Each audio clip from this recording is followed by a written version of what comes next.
Welcome into Show Me Sports Legacies. I'm here with my co-host, Chris Hockenfels. And today we're going to dive into the world of film production and sports documentary work. And we're going to talk to Greg Groggel, who is a 5-time Emmy-winning film producer who has some Grundy County ties. And we'll reveal that. We'll kind of do the tease here, Chris, and reveal that as we tell his story and the content that he's created that people may have seen and not even know that they were watching a Greg Groggel production. Right. Whether you're a sports fan or just a fan of those stories about starting from small roots and making it big, you'll enjoy listening to Greg and all the things that he's encountered on his road to a sports Emmy, which is really exciting. And just watching his production, The Redeem Team, here recently to get ready for the podcast brought back a lot of memories of how important the Olympics and the NBA and these big-time players are to a lot of people. So really looking forward to today's podcast, and I think it'll be a lot of fun. We're going to tell this story. It involves his love of the Olympics and his roots here with his family, the Hoffman family in Grundy County. And it's a fun story to tell, and he tells it better than anyone. So let's get to the interview.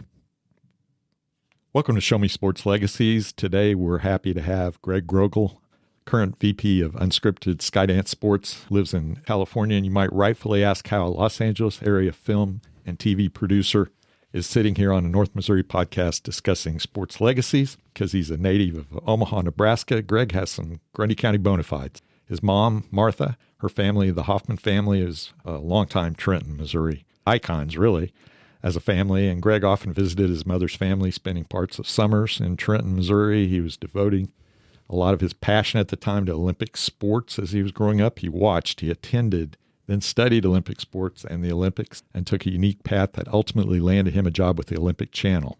After a while, he was leading teams with Olympic coverage and feature production. Now a 5-time Emmy-winning film producer, he still likes to tell stories. Greg has shepherded, advocated, and produced story ideas that have resulted in moving documentaries about sports and the unique individuals who pursued their dreams to glory. We're pleased to have Greg here today to pull back the curtain a little bit on the world of sports film production. Welcome, Greg, to the studio. It is great to be here. I love it. I love the decorations. This is a good-looking studio. Well, it could be a sports bar, off hours and stuff like that. We got a little sports memorabilia stuff around. Yeah, I'm going to have to send something to contribute to the studio space. So once I get back to LA, I got to pick something out and make sure it gets up on the wall. One of the Emmys would look really good in here. I should have brought... If you've got an extra, Actually, I do have one at my mom's. It's actually... I left it behind at my mom's. And it's okay. Maybe a picture. Okay. Well, she can definitely lend it out. I think she's lent it out to some of the school, some of the cousins. Have you? We were just having dinner, and there it is, 6 feet away from the dining room table. It's there for photo ops. So feel free to take advantage of it. I think that's great. We like to do backstories. I mean, that's kind of what our thing is about with sports legacies. And I'd just like to get a sense of the family dynamics in the Groggel household when you were a young kid and the type of activities in sports that attracted you as a youth. And I know you're kind of a solo male member of that family. So talk about that and what appealed to you about sports in general. Whoa, yeah. So, I mean, growing up, so I have 3 sisters, but growing up, we played all matters of sports. All my sisters, we all played soccer. That was big in our household. We all played basketball. My sisters ran cross country. I tried that, but it was too hard for me. So I said, you guys have good luck. I'll watch your cross country meets. But no, we played everything. I mean, played a little football in middle school and, did a little wrestling. I would say all sports, just loved sports, always did growing up. We bounced around and moved a few times growing up. And I just always felt that sports was the thing that kind of grounded you in a community and helped you kind of break through and meet new people easily. It just, it's always that thing that can connect people, no matter where you're from or what your background is. And so, yeah, just in our house, if sports were always on.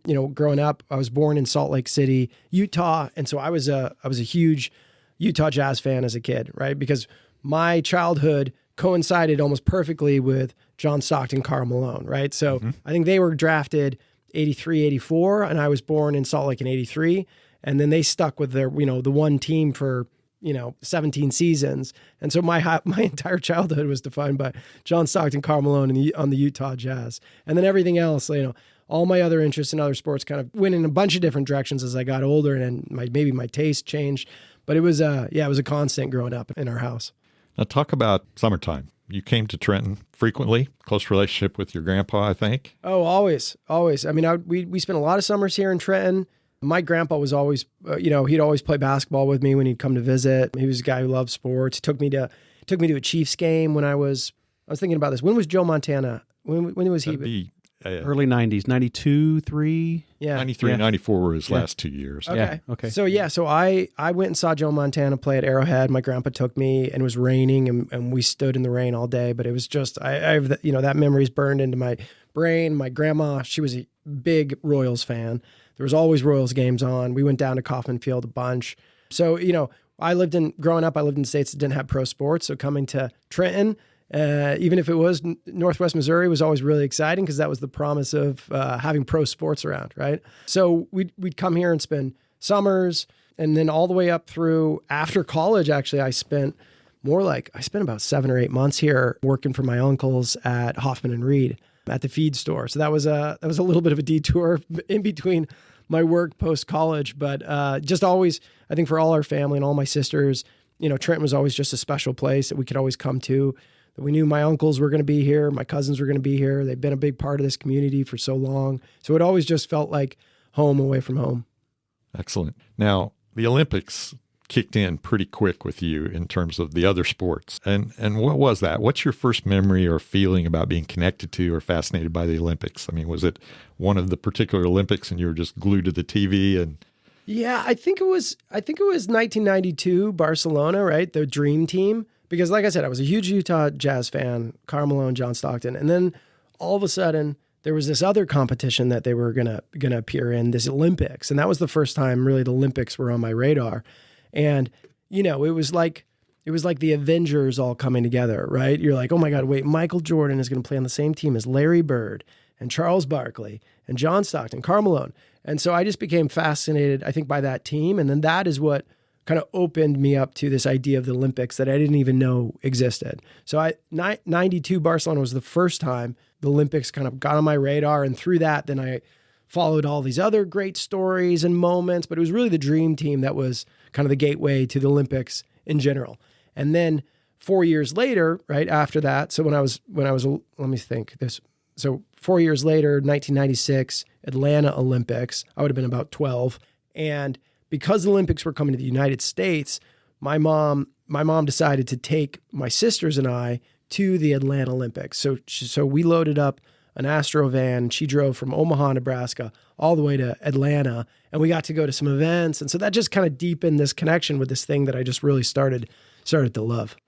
so she anticipated that. It was her idea, or you had to beg a little bit? Or I don't know if it was me begging or she saw that. Recently, a few years ago, my mom produced a folder of clippings that I had made from the newspaper from 92 Olympics. So even then, I was interested enough in what was happening, obviously not reading the newspaper because I would have been, 9 then, but I was clipping out newspapers of photos from the Olympics. So I think she saw that, and she loves the Olympics, and my mom loves sports. And so, it's an amazing thing that to encourage your kids these passions, and you don't know how they're going to manifest or what does it mean. But in the moment, I think she just said, okay, we could do this. Let's figure out a way to do it. And so let's all get in a car and drive to Atlanta and try to get some tickets and go see some events. That's cool. I can kind of imagine you at that age because I coach middle school basketball, and Chris works in the middle school and knows what those kids are like. And when they latch onto something that they really want to study or do, there's just no steering them away from it. And sometimes in the Midwest, like Omaha or Trenton, Missouri, Atlanta feels so far away. Like, we know that's going on, but that's almost like a different country. It's so far away. So kudos to your mom to saying it's not that far away. We can get in a car and drive there, which has always been one of my passions, is get your family in a car. This country is big, but it's not that big. And you can be anywhere in a day or two if you'll just get in the car and drive. And that sounds like a road trip I would have loved to take to go to Atlanta to catch the Olympics. Yeah, and then you're there, and then all of a sudden you see all the flags and all the athletes wearing the different jerseys, and I think your world really opens up, right, just by taking that trip. And I know for me, then it did, right, because then it was like, wow, there's this thing called the Olympics, and this is what it's like to be here on the ground and to experience everything firsthand. And it's just luck and timing, right? That it happened to coincide. Atlanta, we're going to have another Olympics here in the United States, a Summer Olympics in 2028. But from 1996 to 2028, that's a long time. And it just so happened that there was one in the United States when I was a young, impressionable preteen. Do you remember any events that stick out to you that you were just kind of shock and awe, or? We got to go to basketball. We got to go to men's basketball, which was great. Me and my sisters, and we were up there. We got to, but it was more than even just the individual events. We got to go to women's soccer. We got to see quite a bit, but it was just being there in the atmosphere. And I think that's what's hard to, you watch on TV and you get to see it, but really being there. And like I was trading pins and doing all that fun stuff, just soaking up the atmosphere of this, understanding that there's a big world out there, that there's all these flags, and that, they're all coming together to play sports. I think that was the biggest thing that had the biggest impact. So how does that carry through your high school years, your college years? Did it set you on the path immediately, or did you just do normal things through most of your high school, or did you just know, okay, I'm chasing something here? Well, I mean, I always loved sports. And so the Olympics would pop up, right? Every 2 years with the Winter Olympics. The Olympics are on a 4-year cycle, right? But they stagger them. So every 2 years there's an Olympics, a Winter Olympics and then a Summer Olympics. And so they would always pop up, and I was always trying to scheme ways to try to get back closer to them. So when I was in high school, there was going to be the Sydney Olympics, which was 2000. And I applied to be an exchange student to Australia, and I thought that was pretty good timing. So I could go to Australia and be there for the Sydney Olympics. But when I applied to be an exchange student, they didn't have any spots left in Australia. So I applied a little late. The organization that I went through, called American Field Service, same organization that my grandparents here in Trenton actually hosted exchange students as well. So that was always on my radar. And so the organization said, well, we have spots left in, I think they said Turkey, Ireland, and Finland. And so I said, I mean, Ireland sounds pretty good. And she says, well, are you Catholic or Protestant? I said, I'm Protestant. She said, okay, not Ireland. So Turkey or Finland. And I was 16 or 17. And so on the phone, I said, I guess I'll go to Finland. And then I went off and was an exchange student to Finland. And that all started because I thought I was going to go visit the Olympics in Sydney. But even then, I still touched the Olympics when I was in Finland. The first month I was there, I went to a high school in a small town in Finland as an exchange student.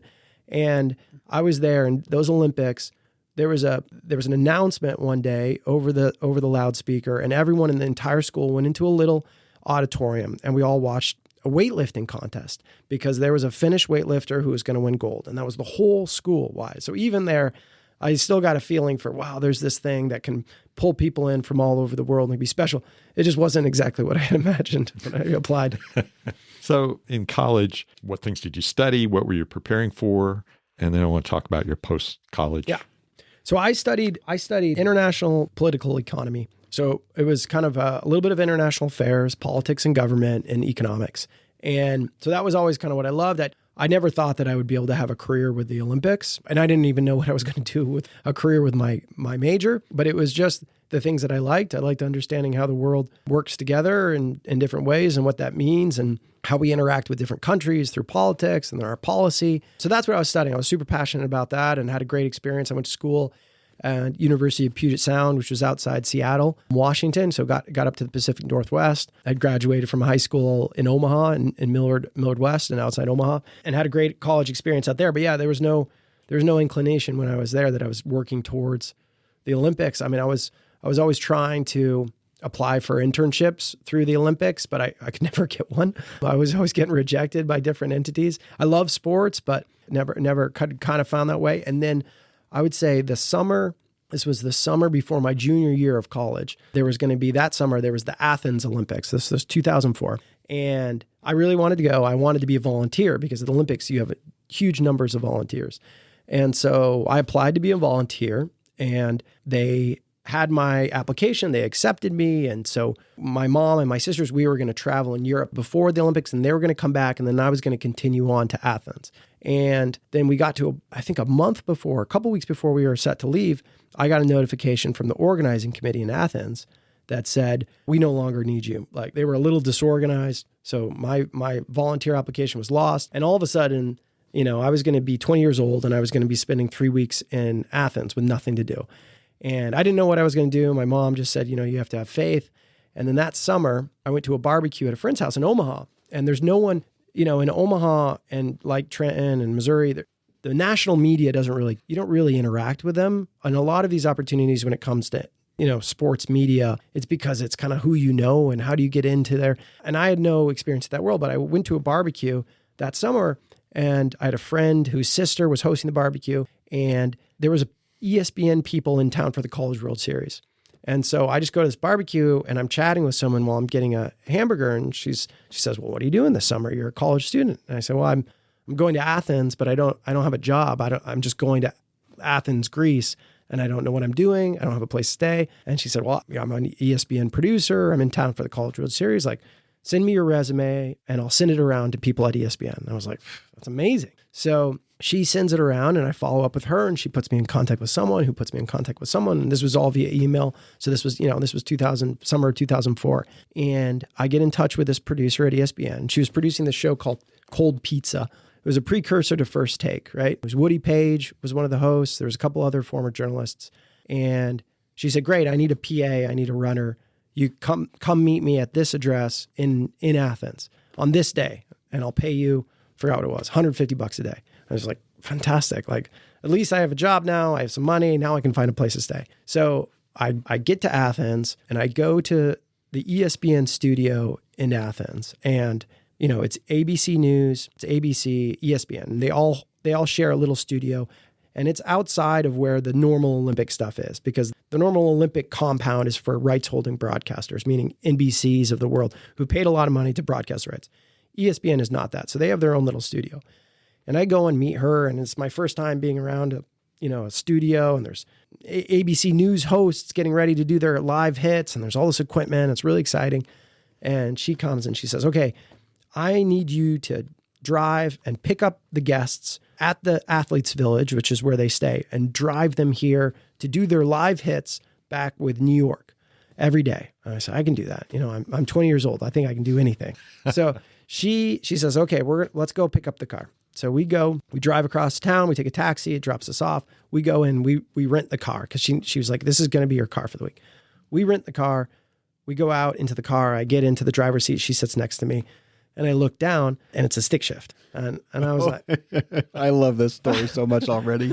I was like, I don't know how to drive a stick shift. And this lady who just hired me to be her driver PA just like takes a deep breath, puts her head in her hands, doesn't say anything. Right? She's just sitting there thinking. And I'm just like, this is the most awkward thing I've ever done. She gets up out of the car, closes the door, puts her head in through the window. She's like, your first pickup is tomorrow at 4 p.m. You have about 18 hours to learn. She turns around, hails a taxi, and leaves me in Athens. So I'm alone. I'm 20 years old. I have a stick shift car that I don't know how to drive. I have no smartphone. I have a map, printed out map. And I have, 16 hours until my first pickup, I think, was Rule and Gardner, right? So it's like I have 16 hours to learn how to drive a stick shift. And so, slowly over the course, Olympics are about 3 weeks. So slowly, I could kind of figure it out. And I make my way back to the studio, and then I just do laps around the studio for about 6 hours trying to get this thing down. And then the next day, go pick up Rule and Gardner, and it's a tiny little Euro car, right? And Ruland's there, and I have my sign. And I'm a 20-year-old kid, and he's just like, what are you doing here? Why isn't it some old Greek guy picking me up? And so I have my sign, and he gets in the car and he squeezes into the back, and I'm very nervous, and then I kind of like stall, and he's just like, you're doing okay. And he gives me a little advice, and then I go off, and it's totally fine. And there was some moments definitely during the week where like I would stall, and people that guess, these athletes are like, what did you just learn? I'm like, yeah, 2 days ago. But everyone was super, super, super lovely. And that was like my very first taste of like working in the Olympics. I had an incredible experience just being around that and seeing the Olympics, seeing the media side of things, getting to meet great talent, and just kind of be around this industry that I knew nothing about, right? Because I was in college, I was studying something completely different. I think I would have been like, these Greek cars, they're so touchy. I'm not sure. Have you ever tried to drive one of these? But honesty is usually the best policy when it comes to that, though. Yeah, I was pretty clueless. I think they just saw that I had no idea what I was doing, but I was giving it a try, right? And then I'd go into the studio that morning, and then my boss would say, great, you're picking up this person here. And then I would just practice that route until I got it down. So by the time I picked him up, I was just flying through the streets of Greece, these tiny little streets, and they were always very impressed. That was good. I thought you might call one of your uncles about that stick shift. I know. See what they could tell you about They're that. probably embarrassed that I didn't know by then. You know? Okay, so you graduate and you get an opportunity, the Thomas J. Watson grant, to spend a year overseas at 6 former Olympic sites. Talk about what you had in mind when you went after that grant, and then the first place you landed and what happened there. So Thomas J. Watson, he's the founder of IBM, right? And he created this fellowship, this foundation program where they give 50 of these grants every year to graduating college seniors. And the idea that he had, I think this was coming out of, he was a fighter pilot in World War II, and he just saw that the thing that's going to help us to avoid wars like this in the future is intercultural exchange, right? So he said, great, I'm going to give grants to graduating seniors, and they have to go explore something that they're passionate about. But the rules are you can't go anywhere you've ever been before, can't come back to the United States, you can't take a job or do any work, and you have to just explore some topic. So everyone comes and proposes and writes an application, says, this is what I'm passionate about, this is why, and this is what I'm going to do over the course of the year.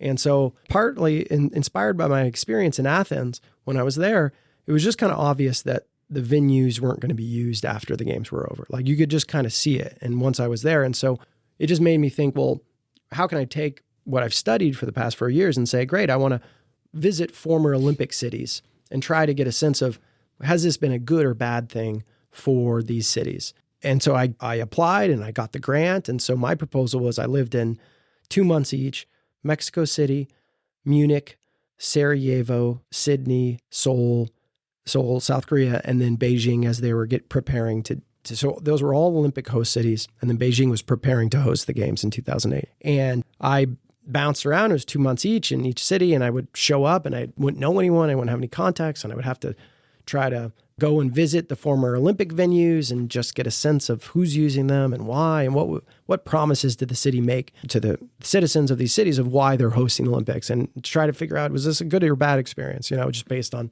whatever tools that I had available. But it's an incredible year. I mean, just the gift that Thomas J. Watson has, this vision, of giving young people time essentially to go out and explore the world on their own. I mean, it's such a remarkable thing that, I wish I could do again. I obviously never would be able to, but it was an incredible year and very, very lucky to be able to do it.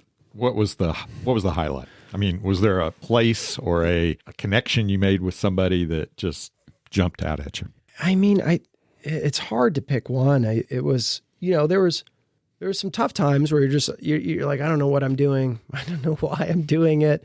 When it's a rainy day and you're like, okay, I'm going to go check out the bobsled track in Sarajevo. And you're just like, what is the point of this? No one's checking up on me. But I think that's the whole idea, right? Is that you have to be self-motivated to say, I'm going to get up because these guys gave me this opportunity. And I told them this is important to me. And they really, through the interview process, they really identify, like, is this something that you have a long-standing passion and interest in? And I was able to, all the stories I've told you, I was able to demonstrate that this is something dating back to when I was a kid that I've been passionate about. And so this is a once in a lifetime opportunity to explore it from that side. Yeah, I don't think there was one thing. It was just a year of incredible highlights and so much to unpack. And, there's definitely some homesickness along the way, but incredible year that I'll never forget, and very thankful for the organization. Did you have some values or some things that you ended up kind of leaning on that maybe came out of your Midwestern experiences and things like that, work ethic? Yeah. Things I think so. I definitely, like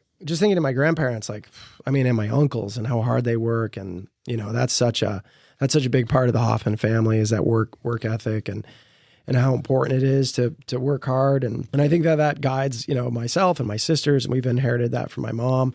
And I think that, yeah, absolutely, without work, and, definitely inherited a little bit from my mom as well, like not only the work ethic, but just this idea that anything is possible, right? That idea of possibility really is something that I think that she's passed along to our kids, and we're all scattered all across the United States and doing some great things. And I think it's definitely a testament to my mom, and I think the way that she sees the world and thinks about the world, and that she's always had that, I think, dating back to when she was a student and high school student here in Trenton, and the kinds of crazy ideas that she would try to cook up then. And she definitely passed that along to us. So very grateful for that. Did you have a general theme after a year, after you came off of that? Was it what you expected, or what did you kind of bring home from that about seeing those venues? It was funny because I thought I would go in and learn like a yes or no, right? Like, yes, it was good, or no, it was bad. And I think, through that experience, it was like, well, it depends on so many different factors. But a lot of it's like, who's actually organizing it and running it within the country. And so the games that did a pretty great job and were really well received and had a really strong legacy were in places like Sydney or Germany, and the places that didn't have such a great legacy were in some of these other countries like Greece even. And I think you see it as like a function a little bit of government. And there's some countries where government maybe works a little bit better, and some countries where it hasn't. And the countries where it hasn't, it's hard to say that because it's such a big investment, and there's so many ways that could go wrong. And so you really have to understand: is there a need for what you're doing, and do you have a clear vision and a goal in mind? And if you have that vision, it's an incredible opportunity to do something I think really exciting for your city and inspire a generation and try to fix some of the problems that your city's been facing for a long time. Because it really can kind of garner support across the city to try to do big things. And I think Paris is a really good example of that this last year. So it just completely separate from the Olympics, but of course it's tied to the Olympics. They wanted to try to clean up the river that went through Paris and try to make it safe again to swim in the river. And that is something that hadn't been done for 100 years. And that was just because the Olympics were coming, that they were able to make that a goal for this city, saying, great, let's prioritize this, and let's take this support that we have for the Olympics to do something big and special to try to clean up the river. Now they're swimming this summer, they're swimming in the river after 100 years.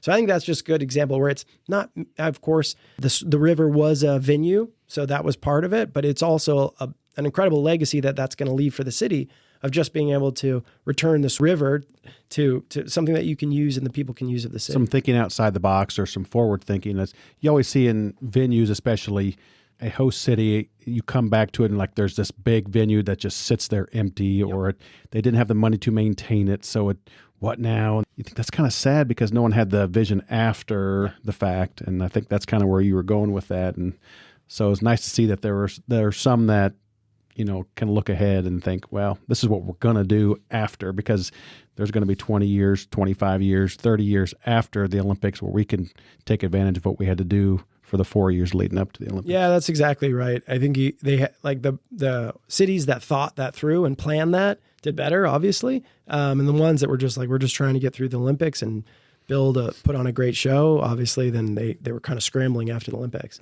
But it has the possibility to do some really exciting and special things, but it's just, what do you do with that opportunity? And it has an opportunity to go wrong, too. I'll have to check out the river because I'm going on a river cruise on the Seine this fall. So you'll have to see if you can swim in it. I won't jump off the boat. Don't jump in, Jeff. Don't jump in off the boat. But if there's an opportunity, I'll give you a report. So you finished that year, and how do you connect and start your career with the Olympics, with the Olympic Channel? What was that, networking connection, or was it something? It was, I'd come back from that year and was in Omaha and trying to figure out what my next move was. And I had some college friends who'd gone out to New York. And so I thought I should try to get out there and figure out what opportunities were there, and made my way to New York. And when I was on that year abroad, I'd worked on I'd put together my own little website with some photos and some little journal that I'd written.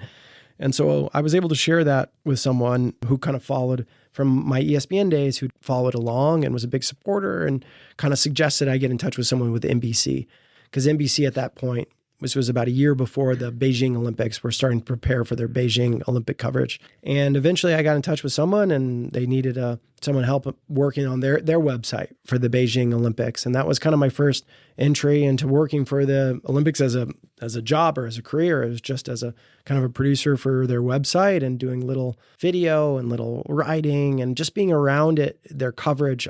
I wasn't doing anything at that point that important, or that, I wasn't that connected to the broadcast or their coverage or Bob Costas or any of that. I was very much on the periphery, but it got my foot in the door. And so I was able to go there and work for the Beijing Olympics, which was an incredible experience for NBC.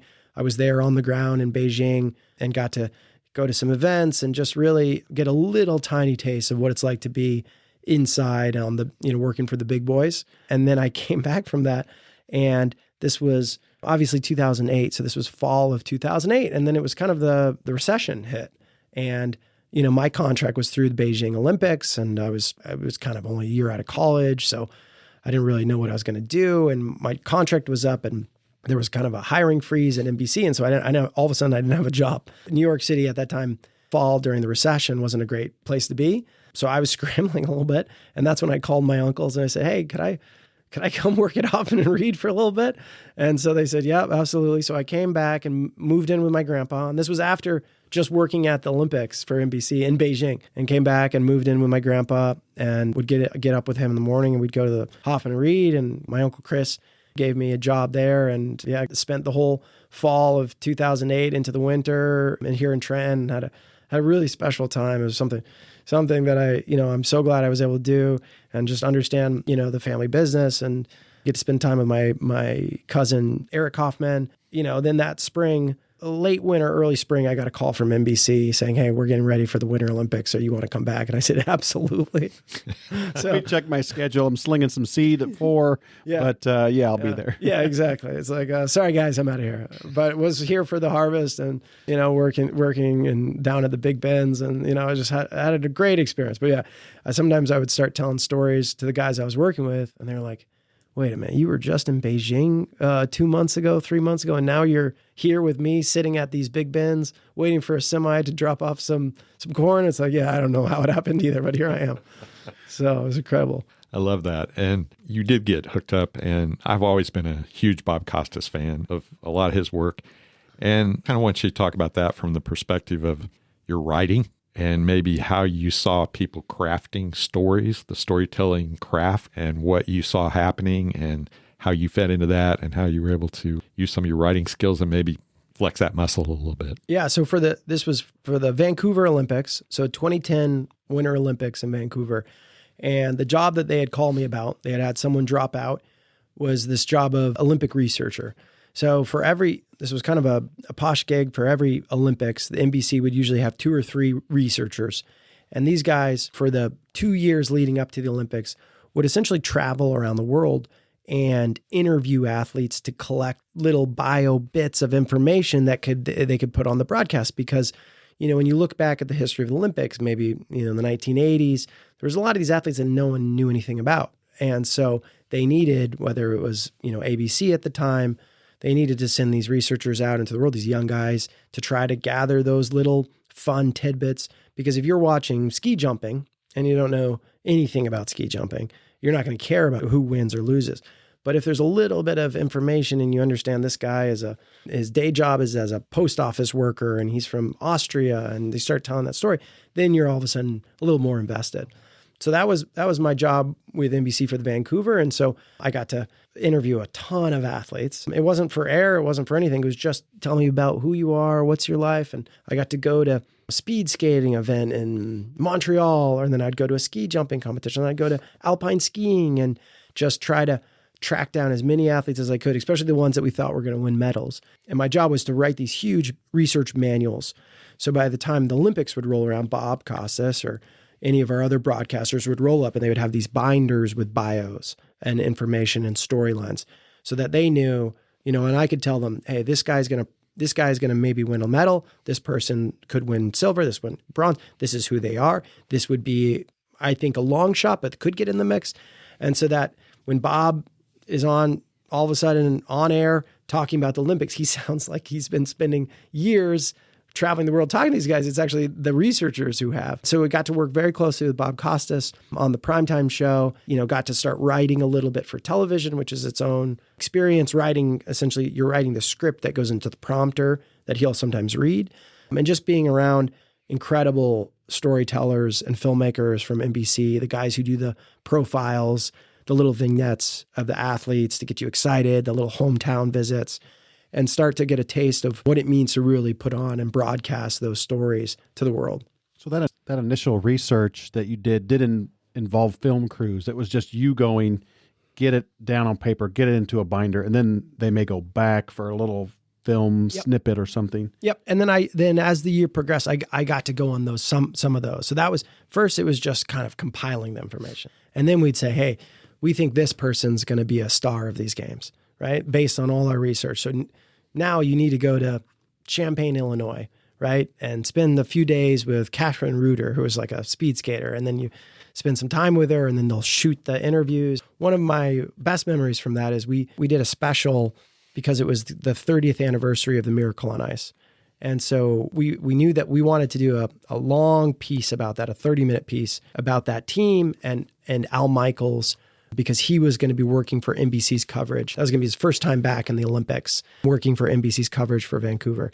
And so we brought Al back to Lake Placid, and we brought Mike Eruzione, Jim Craig, and Mike Johnson all back to Lake Placid. And I got to go with him because Al obviously knew it, but he needed to be reminded of all the stories and the research. And so I got to be the research on site during that. And I remember that so clearly. The night before we filmed in the arena with those players and with Al, I got to have dinner with Al and the producer who was producing that shoot and just go through all my notes with him. And Al starts telling stories and you're just like, this is, to be with Al Michaels telling stories about Miracle on Ice. I mean, there's nothing better than that. That's way up there. That's so cool.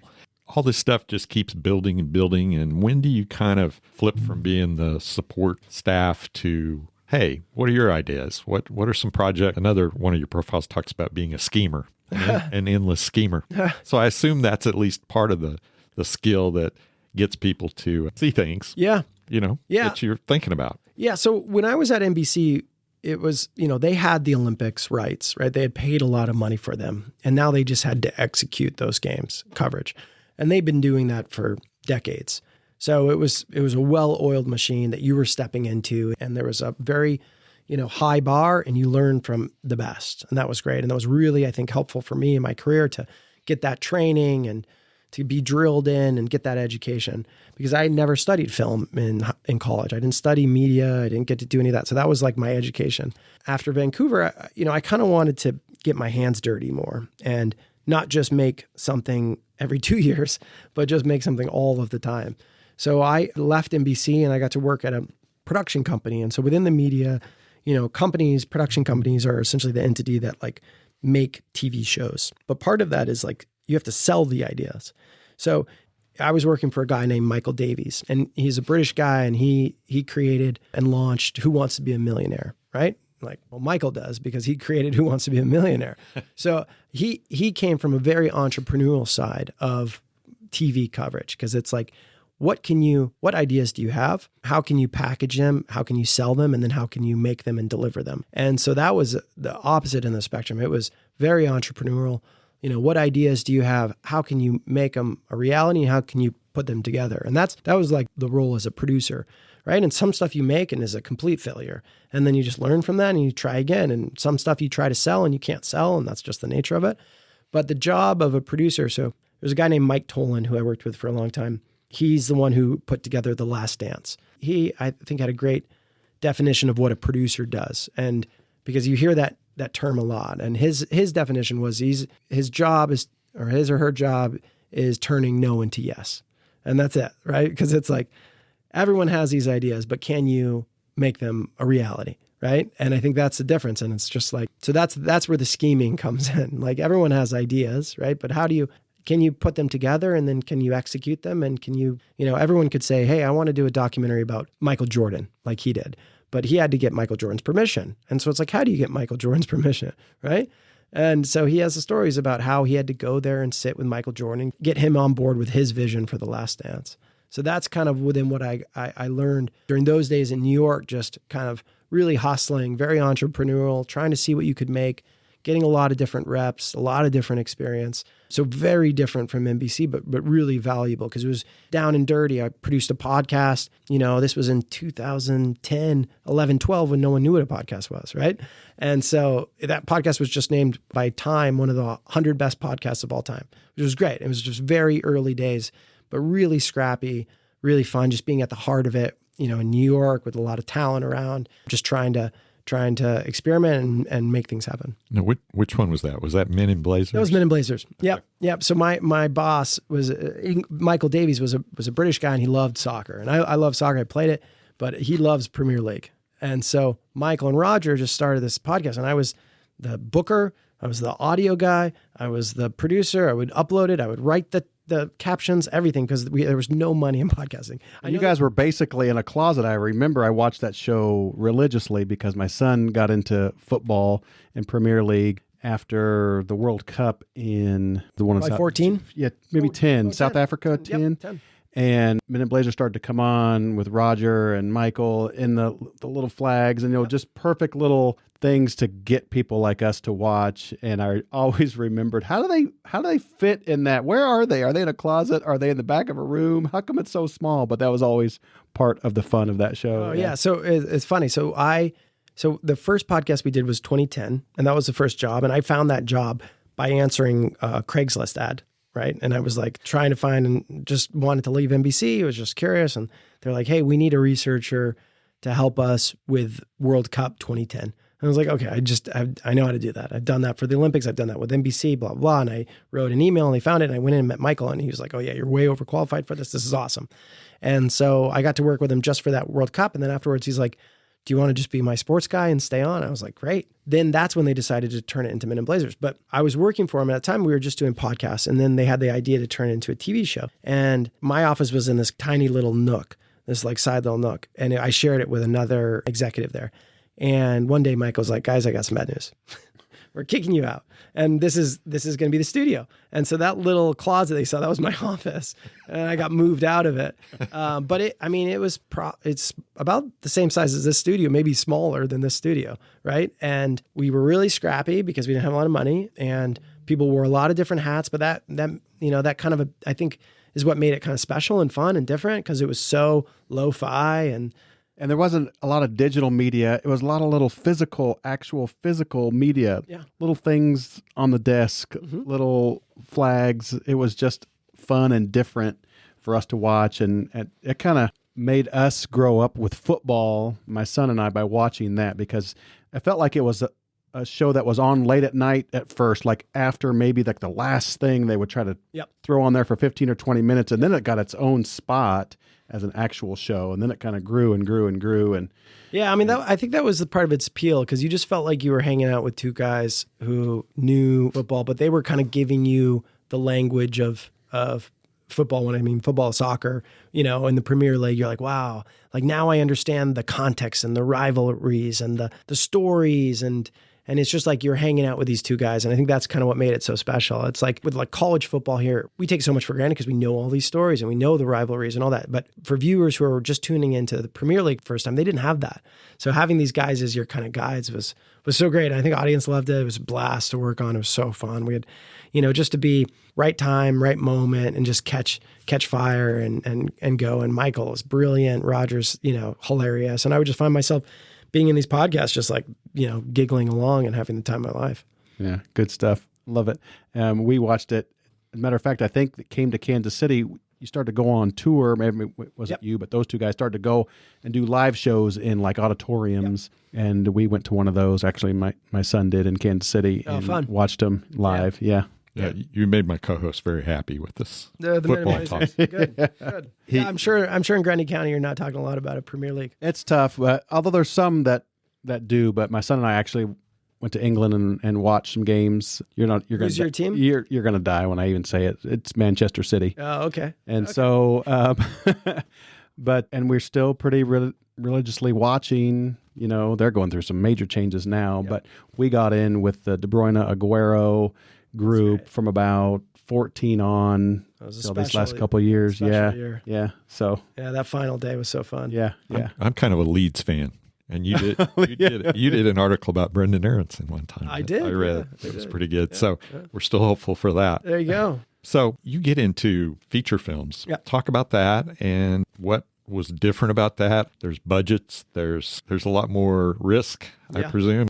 Talk about that with Olympic Dreams and some of the other documentary things that you had done. And I don't know the exact sequence on these things, but they all kind of fall in starting in 18, 19, 20, 21. That's right. In that range. Yeah. So in 2015, I had a job offer to go join and work for the Olympics. So I left New York, said goodbye to Michael and Roger and the guys at Embassy Row, and moved to Madrid, Spain to kind of oversee original programming for the Olympics. So what that meant is I was before on the selling side and now I was on the buying side.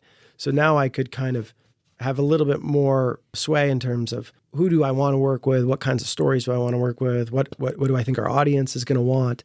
And no one had real answers for that because it was brand new. This Olympic channel that we were launching was at the very early stages. But I had, some incredible supporters there, and they really kind of let me have at it, really. And so, I got to start putting together these big projects. One that worked on and kind of helped launch was this film called The Redeem Team. So that was a much bigger budget, right, than what I was used to, and much bigger stakes. And you're working with guys like LeBron James and Dwayne Wade. And so that's the story of the 2008 U.S. men's basketball team that, had lost in Athens and came back and won gold in Beijing. And so that was the type of, story. I did a feature film, as you mentioned, which was more scripted. The other one was documentary, which scripted, which was Nick Kroll, great comedian and actor, playing a volunteer at the Olympics, kind of like a small rom-com. So I was just able to kind of identify opportunities and then kind of jump on board and try to help turn that no into yes, right, as a producer, and bring pieces together and kind of have those big picture vision. And then also, part of the job is like identifying talent and how to work with great directors, right, and great cinematographers and editors, because filmmaking is such a team effort, so it's like no one's doing it by themselves. It's not like with music, where, even then you have technicians and you have songwriters, right? But it still can be a little more singular. With making a film, it's like no one's doing that by themselves. There's so many different roles that go into making a film a reality. And so it's just kind of identifying who are the people I want to work with, what are the stories I kind of like to tell, and then trying to bring them to life. Okay, I want to talk in depth about the Redeem Team, but I want to point out that your first ride with that stick shift was Rulon Gardner, and there was a film, Rulon Gardner. There was, yeah. There's a documentary later about Rulon Gardner. It was a great film. I don't think anyone's seen it. And sadly, it was didn't get the best distribution, but Rulon was great. And I got to tell him that story, right? And he was like, and then now it's funny. I was just a 20-year-old kid driving him to his interview. And then all those years later was the executive trying to tell his documentary, like his story documentary. So I got to tell stories about Rulon Gardner and Peekaboo Street and, everyone from Cuban boxers from the 70s and 80s, these icons who are kind of like, the Muhammad Alis of Cuba, just really incredible stories, and working with filmmakers from all over the world and companies that were based in Korea or in Argentina. And I think all of my experience of like having traveled a lot and been in different places, it gave me the tools and the ability to do that. Like, I think when I talk to young folks who try to get into the business, they want to try to be able to instantly be that version of themselves. And it's such a long, like all of these little stories, even that I've kind of shared, they all slowly start feeding into the next thing, right? And in retrospect, you can look back and be like, oh, it all makes sense. But at the time, none of it does. But you have to have every step. Even my stop here in Trenton at the feed store, like gives me certain skills that I take to the next job. And I think that, so something like with Rulon, like going full circle with the start of my career and then later helping him tell his story, like, all those pieces start to fall into place. That's great. Now the Redeem Team, there's just a lot of elements there. And how did that pull together? How did you get it started? Now I want to talk about the story itself and the people in it, but what was it that you had, what leverage, who was wanting to make this happen that you could motivate to pull in? Because there's a lot of multimillionaires showing up on screen. Oh, there's a lot of stakeholders, a lot of different elements. You got to convince a lot of people. So I think on that one, it kind of started in talking to the director, John Weinbach. He was an incredible producer and director and someone I'd worked with a long time when I was at the IOC and I now work with at Skydance. He was like, well, what about this story? Should we, is this a story we should tell? And we looked at it and we thought, it has great big names. It has these incredible basketball moments. And I think the question was a little bit, it's like, are people going to root from the U.S. when everyone thought they were going to win? And when you really go back and look at the story and Coach K, you're like, no, this is pretty incredible. How they built this team, it means a lot to those guys. So it's like, I think that there's something here. So then our first step was really trying to go to one of the players, right? Because you can't do it without any of the people participating. And so the first step was Dwayne Wade, getting him excited about the project and getting him on board. So, you go to their representatives and then they slowly get connected with Dwayne and you kind of pitch them and you say, okay, we have the Olympics because I'm bringing the Olympic footage. We need the players and we want to start with you. And you get Dwayne Wade on board and then he helps give it a little sense that this thing is real. And then we start getting, chasing down, it took us a long time to chase down Chris Bosh in Austin, Texas. And you start slowly getting players and doing interviews. And I was able to fund that in my role at the IOC. So I started funding the production of that before we sold it to Netflix. So we start pulling all these pieces together, because I think the initial reaction, if I had just gone into Netflix and said, how am I going to tell the story of this? They would have said, it sounds like a great story, but you're not going to be able to pull all the pieces together. But because we just started making it and putting everything in place, then it started to feel real for everyone. We had to get Coach K involved, right? And interview Coach K. And then at that time when we started, we were talking to Kobe about sitting down for an interview. And then unfortunately, we got the news then that Kobe passed away and died tragically in the helicopter crash. So that changed the story completely. So we were halfway through it, and then all of a sudden we had to think, oh my goodness, now we have to go in a different direction with the film, because it becomes a little bit more of a story about Kobe Bryant than we maybe had anticipated. So documentaries, you never kind of know how they're going to turn out. With a scripted film, it's very, right? It's scripted. It's all beaded out. You have your script. You hire the actors. They say what you want them to say. With documentaries, you just get the guys in the chair. You have a hope and a sense like this where the interview is going to go, but then you have to react to it when it goes in a different direction. That's the best part, I think, about making a documentary. But with this, yeah, we didn't have LeBron James until the very last month of production, right? We had all the other pieces, and we had little placeholders in our film for where we wanted LeBron to speak, but we didn't know if we were going to get him. And then he was our very last interview and just, brought everything up to another level. And it was fantastic. And I noticed that I watched it again this morning, and I noticed Maverick Carter listed as one of the executive producers. So that was probably part of getting the LeBron thing in, is the team comes. If LeBron comes, the team comes. The other thing from watching it this morning was the heartstrings because of the Kobe thing. Just that fact, when you're watching, knowing what's going to happen to Kobe puts a whole different light on the importance of Kobe to that group. And it was just like, wow, I don't know if they meant to do this, but man, did they strike gold with this emotion that was created because of the unfortunate thing that happened to Kobe. Yeah. I mean, so when we were editing, that was because some of those interviews we did and Kobe had passed, some of them hadn't passed yet, right? So there's also trying to navigate that. And then I think it's, to your point, it's like the viewers sitting down knowing what they know about Kobe, right? So then how we build the film and the shots that we use and how we introduce them is all informed by that. And I think it's interesting. In the film, we never mentioned that You never mention it. I was just going to say that. It's never mentioned. Yeah. Not even at the end. Yeah.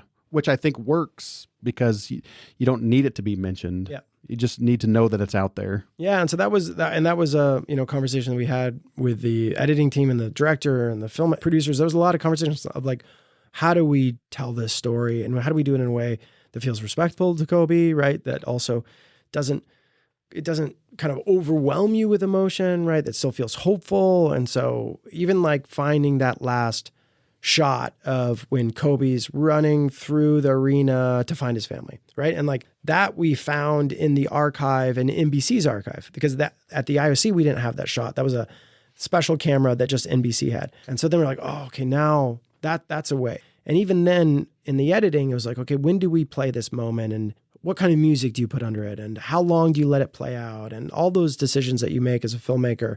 And I think it's finding that right balance where it hopefully then it starts to feel like it feels cohesive and complete. And I always tell this to subjects when I'm talking to them, because part of the job is convincing athlete X, right? Like why I should tell your story. And you tell them that like a lot of the magic is in the edit, right? Because it's finding how to use the right music and with the right editing and the right sound bites to create the message that you want to create, right? And so it's getting them to trust you that you're gonna be able to do that and do it in a way that honors them and their story, but is also truthful. And with Kobe, that was the biggest, I think, challenge of the film. The other part of that film that really struck me, Chris Bosh and Carmelo Anthony are not the first names you would think of. Yeah. They're maybe fourth, fifth, sixth best known players on that team and key players. But what personality? I mean, they just popped through the screen in their interviews. Yeah. I mean, I think part of it was, I was surprised that we even saw this with LeBron, where the guys actually haven't been asked a lot about this thing. So it was almost like summer camp for them, because they spent multiple summers in their early 20s banding together with this group of guys. And then the sports world almost forgot about it. So you were asking them about a time and an experience that they had that was really meaningful to them that they actually don't get to talk about a lot. When we interviewed LeBron, the first couple questions were about something, and he gave us like very kind of canned, not enthusiastic answers. And then I think the third question that was asked was about very specific about like the 2007 World Championships, this game against Greece. And then he like weirdly like sat up and like was like, oh, you came prepared and I'm going to talk about this game that I remember that no one else remembers, right? And I think with Bosch, I mean, it was just about creating the right atmosphere. Like Bosch had a beer next to him and he had a beer throughout and he was just very relaxed. And he's like, can I have this? It's just like, yeah, just keep it out of frame. And so he just had a glass of beer and he just tried to make it conversational. And I think the director, John Weinbach, is really good at that. He has a way of making people feel really comfortable and just, you want it to be conversational, right? And some athletes get in their head and their reps get in their head about how to answer and talk to the media. And that's the worst thing you can do, right? Like just be yourself. Don't try to edit yourself in your head and just be open and have a good time. And like, as filmmakers, we'll do the rest. Kevin Durant had a line in Court of Gold that I really liked when he said, everybody really is kind of rooting for us to lose, so there's something to talk about.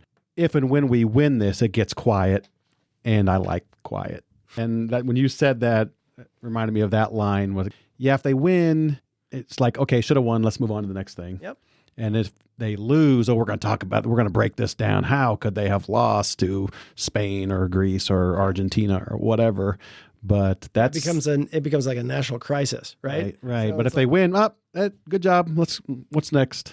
Yeah. And so that's why like you're like, okay, I'm going to revisit this thing that happened 12 years ago, right? That was meaningful to you and celebrate this achievement that you guys made.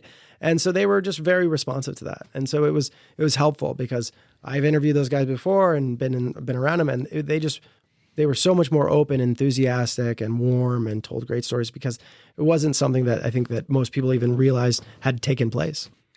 We've had this fabulous professional success in our local area. The Royals 2014-15, the Chiefs throughout the Reed Mahomes era. We've even got women's sports movement has hit Kansas City with the Kansas City Current Stadium and that whole economic boom there. What stories in the Kansas City area have caught your attention as somebody who grew up following this, going to a Chiefs game with your grandpa? And then what's let you kind of touch into that with your new role with Skydance and some of the projects? And of course, the Chiefs have kind of become, as Bob Costas says, they're the Cowboys. That's right. They're the world's team, as the Chiefs like to say now. Not America's team, they're the world's team. I mean, obviously the Chiefs are a big one, and at Skydance Sports, we have a partnership with the NFL, so we get to tell lots of great NFL stories. There's a new Kansas City Chiefs series that comes out on ESPN in a few weeks called The Kingdom, so I definitely recommend people to check that out. Kansas City, you guys, it's so funny when everyone talks about the Chiefs these days, right? About this powerhouse. And it's like, I don't know. I remember in the 90s when they weren't so good, So, and even the Royals too, right? In the 90s, but it was hard to be a Royals fan for a long time. Yeah. You guys are spoiled now. Last couple of decades, you've been real spoiled. Let's flip back to 2012. This conversation is much different because the Royals and Chiefs, nothing's happening. That's right. The Chiefs haven't won a Super Bowl in 40 years. The Royals are in last place every year. And then, of course, from about 2014 on, everything changed. Well, and people assume you're a front runner, bandwagon fan. Yeah. I said, no, wait a minute. I went out and watched Jose Lima pitch on a 101-degree day at Hoffmans Stadium, so I'm not a bandwagon fan. That's right. But I mean, it's such a great sports town, I think, and I think people recognize that. And there's great stories. I mean, there's great stories here. I think the Chiefs, there's even a lot more there than what's probably going to be covered in the series. And there's the Royals. There's great stories there. Hopefully, Mizzou can have a good couple seasons because that would be good. I don't know if they got it in them. Yeah, I love Mizzou, but it's usually a tragedy. Okay, I got to ask the college football question though. So, growing up because of your roots in Trenton, but you grew up in Omaha, were you ever a Nebraska fan? I kind of had to steer clear of Nebraska because I think my uncles would give me a hard time. So. Right. I mean, your Uncle Chris ran in a relay all the way from Columbia, Missouri to Lincoln, Nebraska for the 1978 game, which Missouri won. Ooh. And it was the first time in forever that they had won. Maybe that's a documentary. Right. That's just waiting for. Those feelings run pretty deep. I just want to circle back a little bit. How does it feel coming from where you've come from? You hold the trophy when you get the kudos and the warm reception for the Redeem team. You got to feel like, well, that's what success feels like a little bit, but then are you refocused onto the next thing, or does it kind of humble you and make you refocus on what's really important in life? You're kind of on that journey still, I assume. Yeah, I think I've been lucky to have some incredible experiences throughout my career, and there's definitely a lot of pinch me moments, and I just try to appreciate those because I think, I remember as a kid being on the outside, right, and not even being able to kind of go to these big moments just watching them on TV. And I think there's a lot of people sometimes in my industry, because you're just around it so much that you just forget, like, we're so lucky to be able to tell sports stories, and you kind of, get caught up in maybe the drama or the stress of them. And it's like, my wife is a ER doctor, and so I sometimes come home and almost complain about a Zoom call or, an athlete being difficult or something. And then I'll be like, and how was your day? And she'll be like, this happened. And I'm like, you got to go first, because I just sound like an idiot. Right. Oops, I shouldn't have said that. Yeah. But I think it's just trying to always be reminded that, like, just how lucky I am to be in the middle of it all.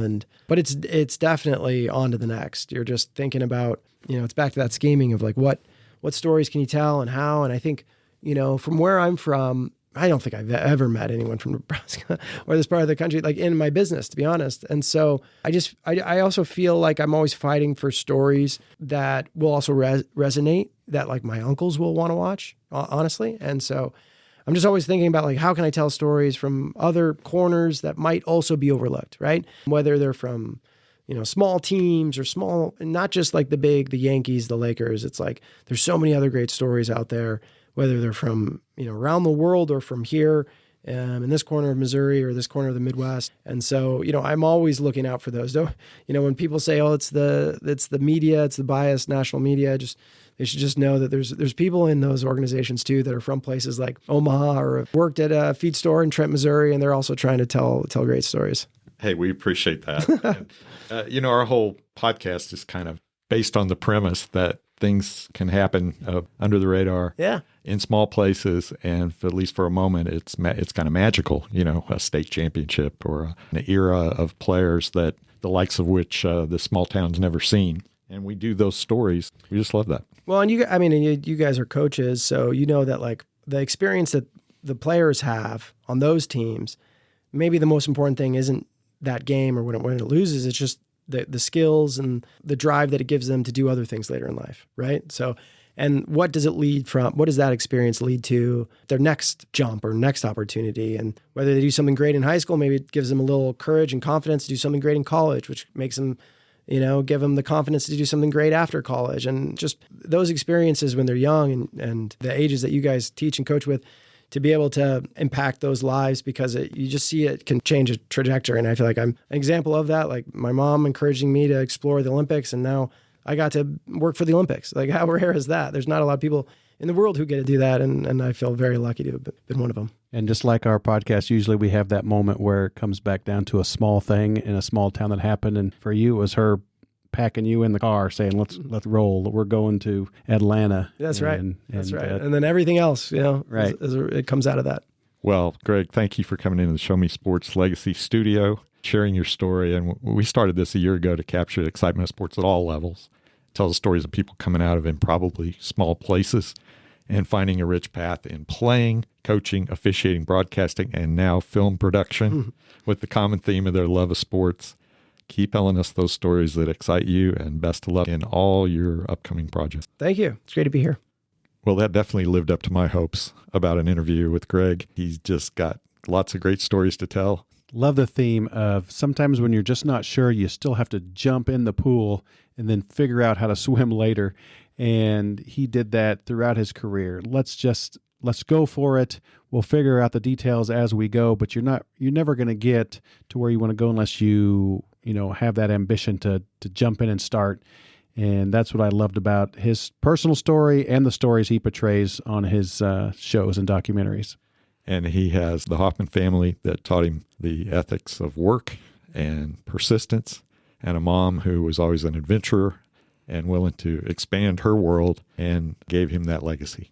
And if you ever have the question, should I or should I not go to this thing I want to go to, this podcast will hopefully lead you to get in the car and going, because it's got to start somewhere. Get in the car and go. Thank all our listeners for Show Me Sports Legacies.